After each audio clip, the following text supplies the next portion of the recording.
nós iremos fazer uma rápida reflexão na palavra de Deus intitulada Um Dia de Salvação em Cesareia. Um dia de salvação em Cesareia. Irei ler apenas 5 versículos da palavra de Deus que se acham registrados no livro de Atos dos Apóstolos, capítulo 10, versículos 44 a 48. Atos capítulo 10, versículos 44 a 48. O tema da mensagem: Um dia de salvação em Cesareia. Atos capítulo 10, versículos 44 em diante, nos dizem as seguintes palavras: Enquanto Pedro ainda estava falando estas palavras, o Espírito Santo desceu sobre todos os que ouviam a mensagem. Os judeus convertidos que vieram com Pedro ficaram admirados de que o dom do Espírito Santo fosse derramado até sobre os gentios, pois os ouviam falando em línguas e exaltando a Deus. A seguir, Pedro disse: Pode alguém negar a água, impedindo que estes sejam batizados? Eles receberam o Espírito Santo como nós. Então ordenou que fossem batizados em nome de Jesus Cristo. Depois pediram a Pedro que ficasse com eles alguns dias. Meus amados irmãos e amigos, todos nós que somos crentes no Senhor e Salvador Jesus Cristo, sabemos que o Senhor Jesus, depois que morreu na cruz do Calvário, ressuscitou de entre os mortos, Ele desejou que as boas novas de salvação, que a mensagem do Evangelho fosse anunciada não somente na cidade de Jerusalém, aonde o Senhor Jesus Cristo foi crucificado, mas que as boas novas de salvação, a mensagem do Evangelho, a mensagem que dá vida ao mais vil pecador, ela fosse anunciada não somente em Jerusalém, mas na Judéia, em Samaria e até os confins da terra. Tanto é verdade que nos evangelhos de Mateus, Marcos e Lucas, Mateus também diz que chegando-se Jesus falou-lhes dizendo: É-me dado todo o poder nos céus e na terra, portanto ide e ensinai todas as nações, batizando-as em nome do Pai, do Filho e do Espírito Santo, ensinando-as a guardar todas as coisas que eu vos tenho ensinado, e eis que eu estou convosco todos os dias até a consumação dos séculos. E a Bíblia diz que os apóstolos de Jesus, que os discípulos de Jesus, depois que Jesus foi ressuscitado e assunto aos céus, eles começaram a pregar o Evangelho do Senhor Jesus Cristo. E nesta passagem nós verificamos que o Evangelho chega a uma cidade chamada Cesareia. E nesta rápida mensagem eu irei falar sobre 4 coisas da mais alta importância que aconteceu no dia em que o Evangelho do Senhor Jesus Cristo chegou à cidade de Cesareia. O primeiro fato que aconteceu neste dia glorioso, majestoso, de salvação em Cesareia, quando o Evangelho do Senhor Jesus Cristo lá chegou, foi um homem bom à espera da salvação. Primeiro fato, um homem bom à espera da salvação. A Bíblia diz em Atos capítulo 10, versículos 44 a 48, que morava na cidade de Cesareia um homem chamado Cornélio. E esse homem era um homem muito bom naquela cidade. Ele costumava dar esmolas, ele costumava orar continuamente a Deus, embora não conhecendo a pessoa de Jesus e nem ter recebido o Evangelho de Jesus no seu coração. E a Bíblia diz que esse homem, através dessas práticas, através dessa temência que ele tinha a Deus, dessa reverência que ele tinha a Deus, ele acabou se encontrando com as verdades maravilhosas do Evangelho. Num certo dia, quando ele orava pela manhã, diz a Bíblia que apareceu um anjo na casa dele e disse para ele: olha, Cornélio, as tuas orações, as tuas esmolas e o fato de você temer a Deus chegaram ao conhecimento de Deus, e agora é necessário que você receba a salvação, e você então deve chamar o apóstolo Pedro, que se acha aqui perto, numa cidade chamada Jope, que fica a 48 quilômetros de distância daqui, e você chama então a Pedro, e ele vai te orientar acerca das verdades da salvação.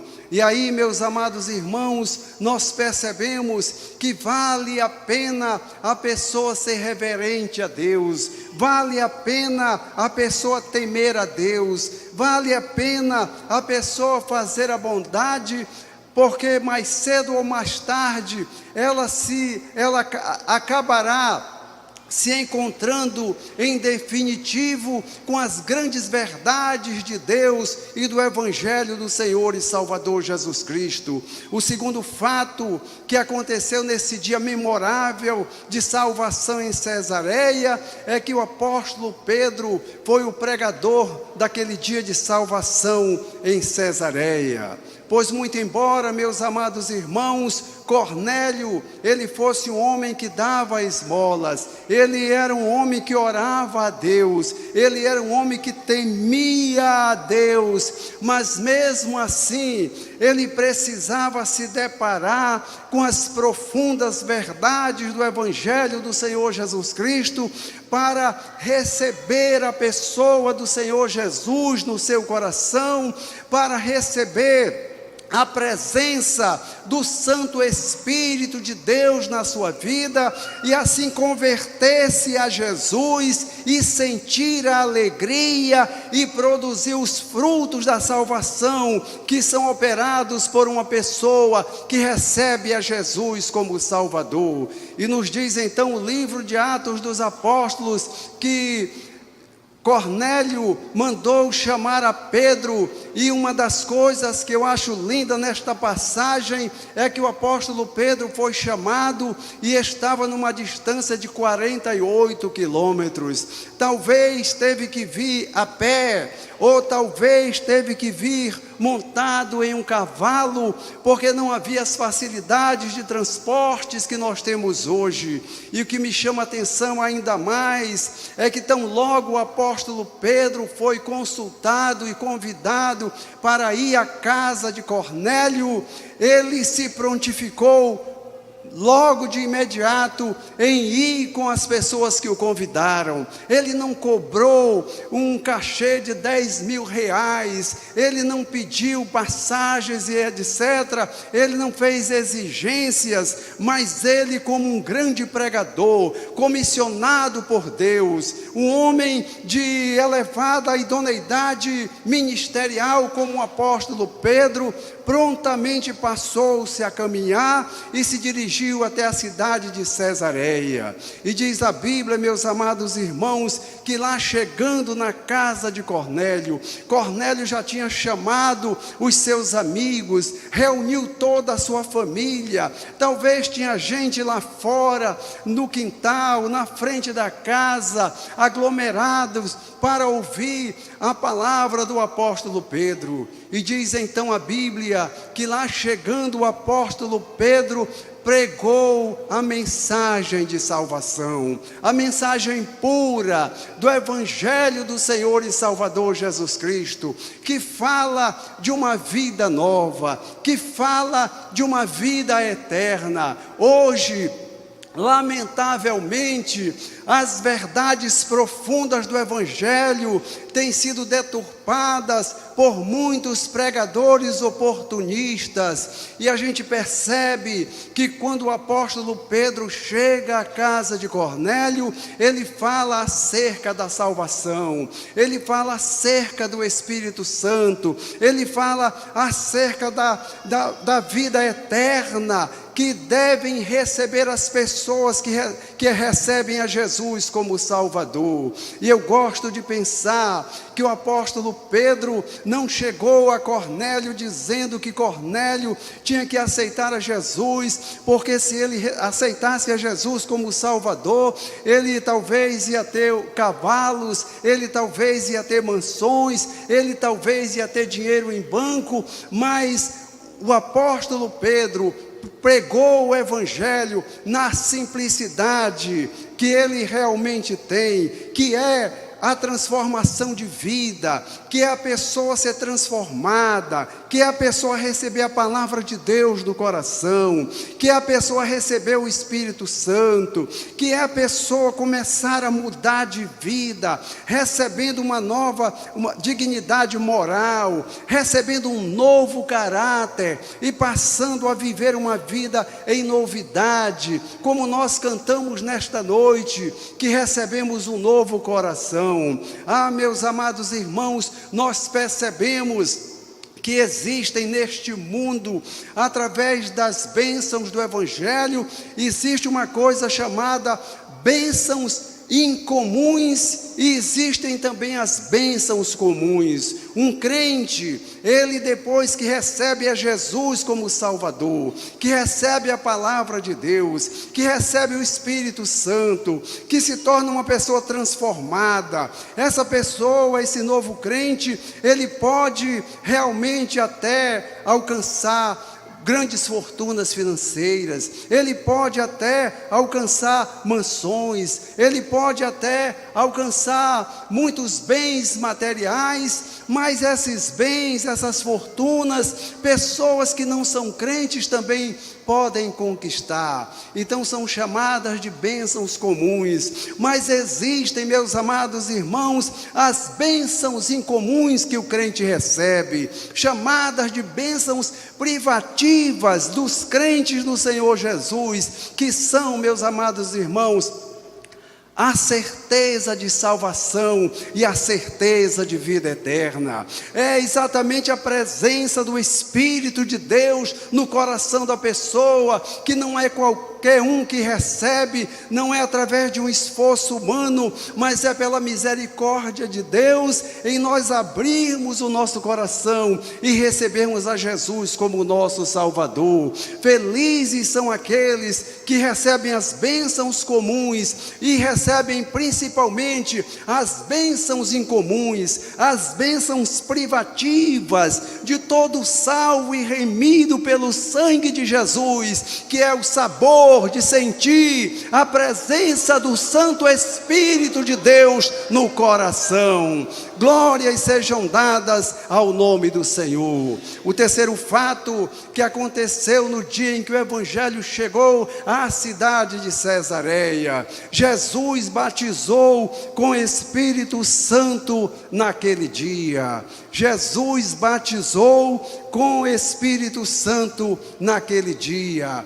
Diz a Bíblia, meus amados irmãos, que enquanto o apóstolo Pedro pregava a palavra na casa de Cornélio, o Espírito Santo concedeu a convicção da salvação. A palavra de Deus entrou no coração de Cornélio, entrou no coração dos familiares de Cornélio. Começou ali a alegria da salvação e se cumprindo efetivamente o que o anjo tinha dito, de que ele deveria chamar a Pedro para anunciar a mensagem de salvação. E diz a Bíblia que enquanto o apóstolo Pedro pregava a palavra do Senhor na casa de Cornélio, veio o Espírito Santo sobre Cornélio e sobre todos os seus familiares. E de repente, Cornélio começou, depois que recebeu a salvação, depois que recebeu o Espírito Santo, depois que Jesus entrou no seu coração, depois que ele recebeu a palavra de Deus, de repente, enquanto Pedro pregava, Cornélio começou a orar em línguas estranhas. Glórias sejam dadas ao nome do Senhor. Lembrando um fato que tinha acontecido no dia de Pentecoste. Já fazia mais de 30 anos que o Espírito Santo tinha sido derramado no dia de Pentecoste. E todo crente pentecostal, todo crente que já tem uma experiência com Deus, sabe que existe o batismo com o Espírito Santo, pois no dia de Pentecostes, o Espírito Santo foi derramado sobre os apóstolos e sobre os discípulos que estavam reunidos no cenáculo, e eles então foram cheios do Espírito Santo. Nós sabemos, meus amados irmãos, que a operação do Espírito Santo no crente acontece de duas maneiras. Em primeiro lugar, nós, quando aceitamos a Jesus, nós recebemos o Espírito Santo e recebemos a palavra de Deus, e Deus já está conosco. Mas nem todo crente é batizado com o Espírito Santo. Os apóstolos de Jesus, nos dias do ministério de Jesus, eles não eram ainda batizados com o Espírito Santo. Eles tinham o Espírito Santo, mas não eram ainda batizados com o Espírito Santo. E Deus então, através de Jesus, achou por bem enviar o Espírito Santo, não só para o crente se tornar um crente em Jesus, não só para o pecador crer em Jesus e ter a segurança de que Jesus é o Salvador, mas em segundo lugar, meus amados irmãos, Deus, através de Jesus, prometeu batizar os crentes com o Espírito Santo. Tanto é verdade que o Senhor Jesus, depois que ressuscitou, depois que mandou os discípulos pregarem a palavra em Jerusalém, em Cesareia, na Judéia, em Samaria, nos confins da terra, Jesus disse: ficai, porém, na cidade de Jerusalém, até que do alto sejais revestidos de poder, mas recebereis poder ao descer sobre vós o Espírito Santo, e ser-me-eis testemunhas, tanto em Jerusalém como em toda a Judéia e Samaria e até os confins da terra. E aí, meus amados irmãos, diz a Bíblia que os discípulos estavam com medo. Pedro e os demais apóstolos, Tiago e João, estavam intimidados, porque a guarda romana tinha sido contra o evangelho dentro da cidade de Jerusalém. E dentro da cidade de Jerusalém, Jesus tinha sido crucificado pela guarda romana, porque estava pregando o evangelho. Mas diz a Bíblia que no dia de Pentecostes, no dia em que eles foram batizados com o Espírito Santo, eles então oraram em línguas estranhas, eles ficaram profundamente alegres. Foi uma alegria realmente enorme, que eles não podiam explicar a alegria que existia nos seus corações, e começaram a orar em línguas estranhas. E diz então a Bíblia que a partir daquele dia, os apóstolos receberam coragem para pregar o evangelho, receberam a autoridade dos céus para pregar o evangelho. Não é fácil, meus amados irmãos, pregarmos o evangelho de Cristo. As pessoas têm dificuldades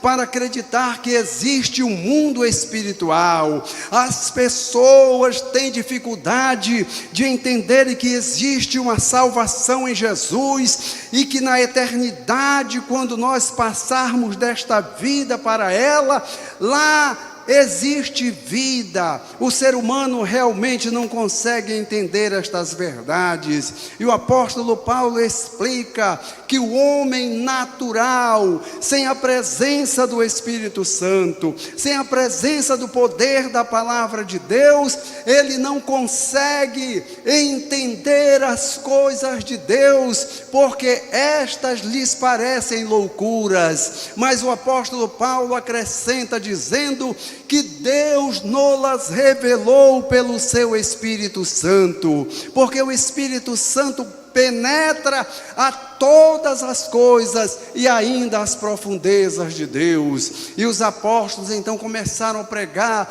e as pessoas foram se convertendo. 3.000 pessoas se converteram ali no dia de Pentecostes, depois mais 2.000, e o evangelho foi crescendo, chegou à cidade de Cesareia. Cornélio recebeu a Jesus, se tornou crente, recebeu a palavra de Deus, começou a mudar de vida, e agora também era batizado com o Espírito Santo. E eu gosto, meus amados irmãos, de me lembrar que realmente o Evangelho tem chegado à cidade de Porto Velho, o Evangelho de Jesus, trazendo bênçãos, trazendo salvação, trazendo alegria, trazendo convicção, trazendo certeza de salvação e de vida eterna na pessoa de Jesus. Eu me lembro que quando eu tinha 19 anos de idade, no dia 10 de junho de 1971, por volta das 11 horas da manhã, numa igreja evangélica localizada na rua Alexandre Guimarães, eu estava ali também recebendo o glorioso batismo com o Espírito Santo. Existe o batismo com o Espírito Santo, que é a autoridade de Deus para o crente pregar o Evangelho do Senhor Jesus Cristo. Glórias sejam dadas ao nome do Senhor.